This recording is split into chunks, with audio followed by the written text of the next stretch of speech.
Hello friends, வணக்கம். இன்றைக்கி நம்ம பார்க்க போகிற டாபிக் கோடிங் ரிலேட்டட் தான். லாஸ்ட் வீடியோவில் நம்ம பைத்தான் பற்றி பார்த்துருப்போம். இன்றைக்கி நம்ம ஜாவா பற்றி பார்க்கலாம்.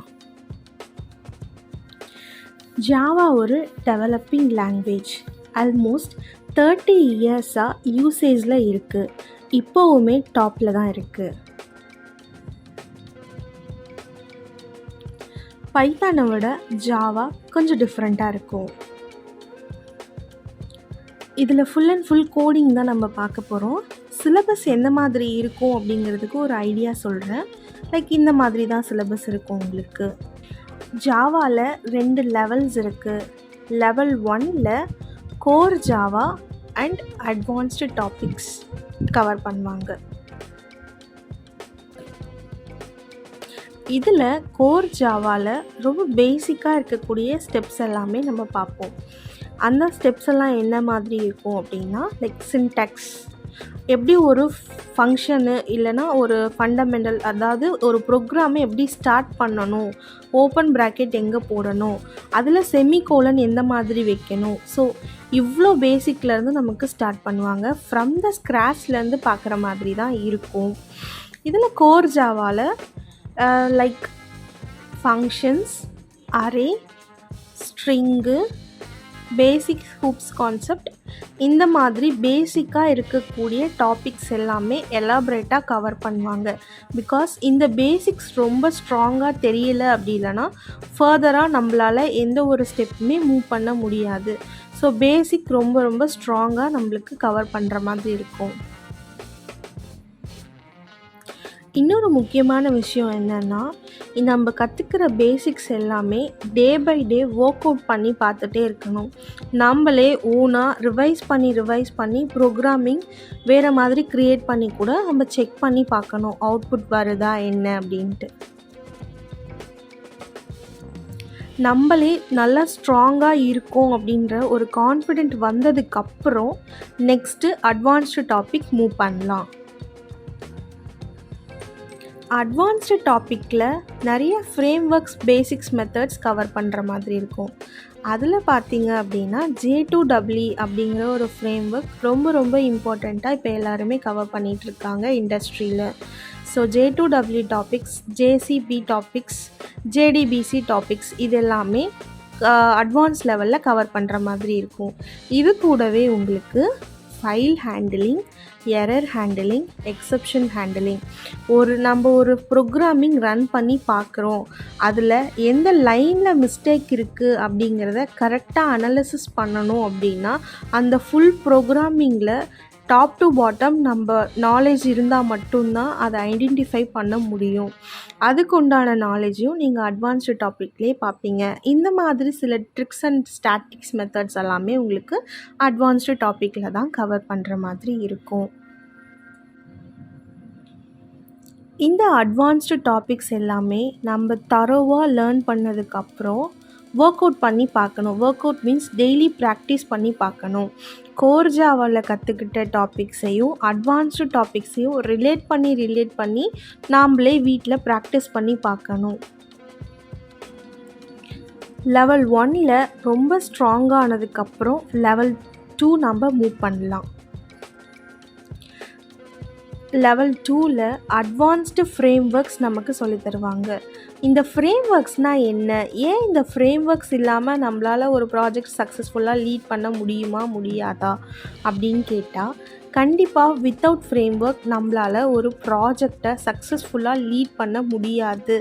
நிறைய நமக்கு தெரியாத விஷயங்கள் அடுத்தடுத்து ப்ரோக்ராமிங் லெவலில் போட தான் நமக்கு இன்னும் ஸ்ட்ராங்காக நாலேஜபிளாக நமக்கு கிடைக்கும். அதனால் வித்தவுட் ஃப்ரேம் ஒர்க் நம்மளால் கண்டிப்பாக ஒரு ப்ராஜெக்ட் லீட் பண்ண முடியாது. ஃப்ரேம் ஒர்க் அப்படிங்கிறது ரொம்ப ரொம்ப இம்பார்ட்டண்ட். அந்த ஃப்ரேம் ஒர்க்கை நம்ம லெவல் 2ல் தான் கற்றுக்க முடியும். நிறைய விதமான ஃப்ரேம் ஒர்க்ஸ் இருக்குது. பட் இந்த 3 ஃப்ரேம் ஒர்க்ஸ் எப்பயுமே ட்ரெண்டிங்காகவே இருந்துகிட்ருக்கு. அது என்னன்னு பார்த்தீங்கன்னா, ஹைப்பர்நெட், சர்வர்லெட், ஸ்ப்ரிங் பூட்.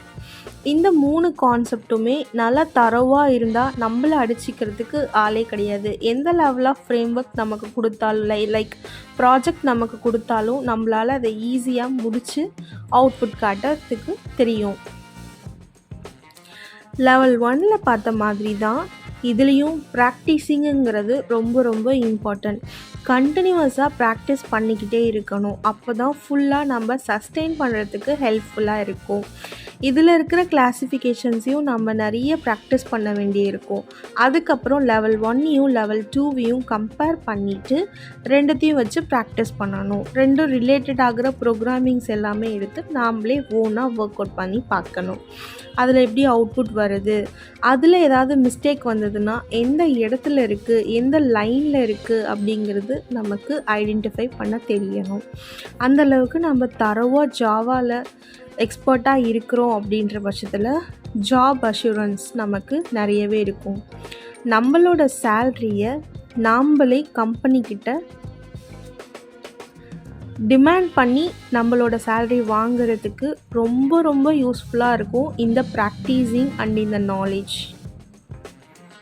நம்ம பேசிக்காக மிஸ்டேக் பண்ணுற விஷயம் எங்கே அப்படின்னு பார்த்திங்கன்னா, ஒரு லாங்குவேஜில் ஒரு செட் ஆஃப் இது வரைக்கும் நமக்கு தெரிஞ்சால் போதும், நம்ம கம்பெனி போய் பார்த்துக்கலாம், அங்கே நமக்கு ட்ரைனிங் கொடுப்பாங்க, அதை வச்சு நம்ம சஸ்டெயின் பண்ணிக்கலாம் அப்படின்னு நினைக்கிறோம்.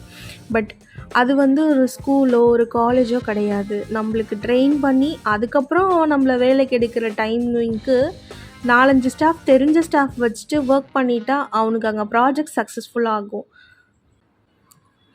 ஸோ எந்த ஒரு ஆர்கனைசேஷன்லேயுமே ஃப்ரெஷ்ஷாக ஒரு ஆள் எடுத்து அதுக்கப்புறம் ட்ரெயின் பண்ணி அதுக்கப்புறம் ப்ராஜெக்ட் கொடுத்து ஒர்க் பண்ணுங்கன்னு சொல்ல மாட்டாங்க. உள்ளே நம்ம என்ட்ரு ஆகிற போதே எல்லா லெவல்ஸுமே நமக்கு நல்லா ஃபுல் ஃப்ளெஜ்டாக தெரியுமான்னு பார்த்து தான் நம்மளை சூஸ் பண்ணுவாங்க. அப்படி இருக்கிற பட்சத்தில் அந்த இன்டர்வியூ எவ்வளோ கஷ்டமாக இருக்கும் அப்படிங்கிறத நீங்களே டிசைட் பண்ணிக்கலாம். அந்த அளவுக்கு நாம்ளும் நல்லா ட்ரெயின்டாக இருந்தோம் அப்படின்னா நம்மளோட ட்ரீம் ஜாபை ஈஸியாக நம்மளால் வாங்க முடியும். ஒரு செகண்ட் திங்க் பண்ணி பாருங்களேன். நம்ம இன்டர்வியூ ப்ராசஸ் ஃபுல்லாக முடித்து எல்லா ரவுண்ட்ஸ்லேயும் செலக்ட் ஆனதுக்கப்புறம் ஹெச்ஆர் டிஸ்கஷனில் சேல்ரி பேக்கேஜ் டிசைட் பண்ணுறதுக்காக கூப்பிட்ருக்காங்க அப்படிங்கும்போது நம்ம மனசு எவ்வளோ ஹாப்பியாக ஃபீல் பண்ணும் அப்படிங்கிறத இப்போவே திங்க் பண்ணி பார்த்துட்டு அதுக்கான ஸ்டெப்பை எடுத்து வைங்க. சக்ஸஸ்ஃபுல்லாக உங்களோட ஜாப் கெட் பண்ணுறதுக்கு ட்ரெயின் ஆகுங்க. ஓகே, இப்போ ஜாவாவை லேர்ன் பண்ணுறதுக்கு குவாலிஃபிகேஷன் என்ன அப்படின்னு பார்த்தா சிங்கிள் டிகிரி இருந்தால் போதும். நீங்கள் தாராளமாக ஜாவா எடுத்து படிக்கலாம். டிப்ளமோ ஹோல்டர்ஸும் படிக்கலாம்.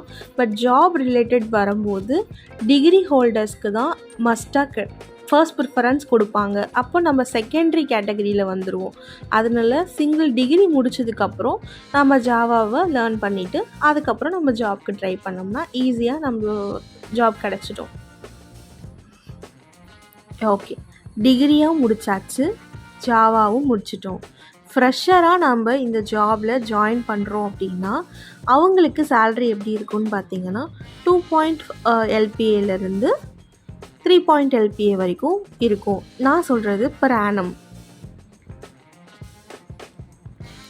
இதே ஒரு 2-3 years எக்ஸ்பீரியன்ஸ் ஆனதுக்கப்புறம் நம்மளோட சேல்ரி பேக்கேஜ் எந்த மாதிரி இருக்கும் அப்படின்னா 5 LPAலேருந்து 12 above LPA வரைக்கும் வரதுக்கு நிறைய சான்சஸ் இருக்குது.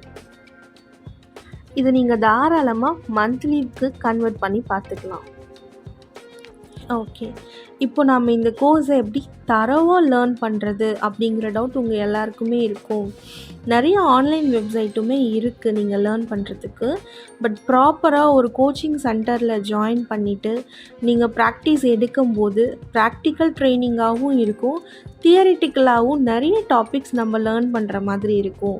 ஸோ என்னோடய சஜஷன் என்னென்னா, நீங்கள் ப்ராப்பராக ஒரு ட்ரைனிங் இன்ஸ்டியூட்டில் ஜாயின் பண்ணிவிட்டு அதுக்கப்புறம் நீங்கள் ப்ராக்டிஸிங் ஸ்டார்ட் பண்ணிங்க அப்படின்னா ஃபுல் ஃப்ளெஜ்டாக உங்களோட ட்ரீம் ஜாபை அடையிறதுக்கு ரொம்ப யூஸ்ஃபுல்லாக இருக்கும்.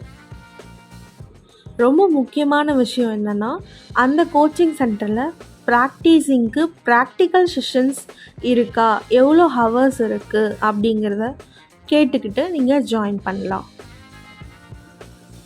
ஒரு சிங்கிள் டிகிரி முடித்ததுக்கப்புறம் மாஸ்டர்ஸ் போடணும் இல்லை அதுக்கு மேலே படிக்கணும் அப்படின்ட்டு நிறைய இன்வெஸ்ட் பண்ணிகிட்டு இருக்கிறத விட அதில் பாதி அமௌண்ட் இதில் இன்வெஸ்ட் பண்ணி நம்ம லேர்ன் பண்ணிட்டோம் அப்படின்னா ஜாலியாக ஃப்ரீயாக ஒரு நல்ல ஜாபில் நம்ம போயிட்டு ப்ளேஸ் ஆகலாம்.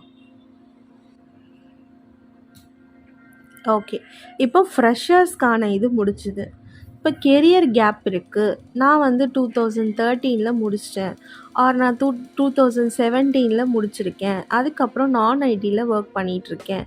பட் இப்போ எனக்கு ஐடி இண்டஸ்ட்ரி பேஸ் பண்ணி ஜாப் போகணுன்ற விஷயம் இருக்குது, கோடிங் பார்ட்டில் இன்ட்ரெஸ்ட் இருக்குது அப்படின்னு நினைக்கிறவங்க என்ன பண்ணலாம் அப்படின்னா, கொஞ்சம் கூட தயக்கமே இல்லாமல் தாராளமாக இந்த கோர்ஸ் எடுத்து படிக்கலாம்.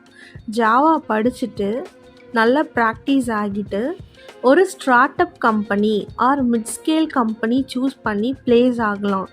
ஏதோ ஒன்று நம்மளோட டொமைன் சேஞ்சுங்கும் போது நமக்கு கிடைக்கிற கம்பெனியில் ஜாப் சேலரிலாம் பார்க்காம உள்ளே போயிடணும்.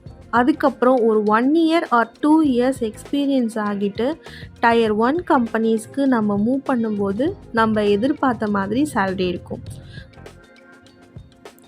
அதுக்காக ஸ்டார்ட் அப் கம்பெனிஸோ இல்லை மிட் ஸ்கேல் கம்பெனிஸோ சூஸ் பண்ணுறச்ச ரொம்ப கம்மியாக தான் இருக்கும் சேல்ரி அப்படின்லாம் இல்லை.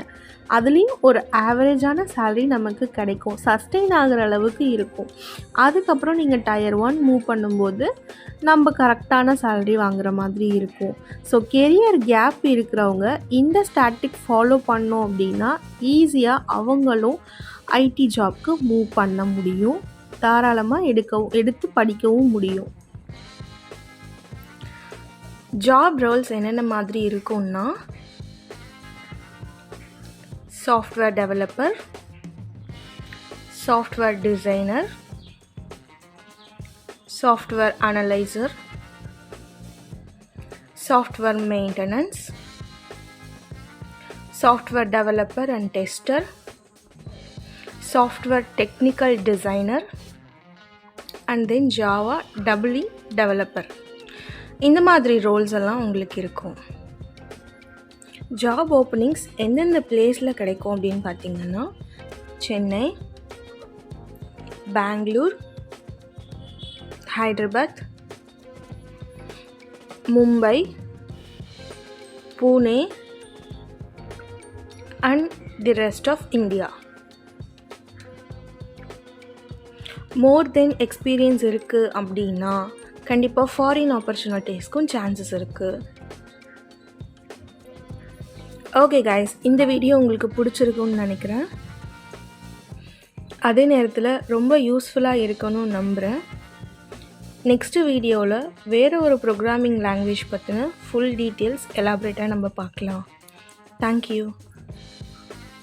இந்த வீடியோ உங்களுக்கு பிடிச்சிருந்ததுன்னா லைக் பண்ணுங்கள், உங்கள் ஃப்ரெண்ட்ஸ்க்கு ஷேர் பண்ணுங்கள்.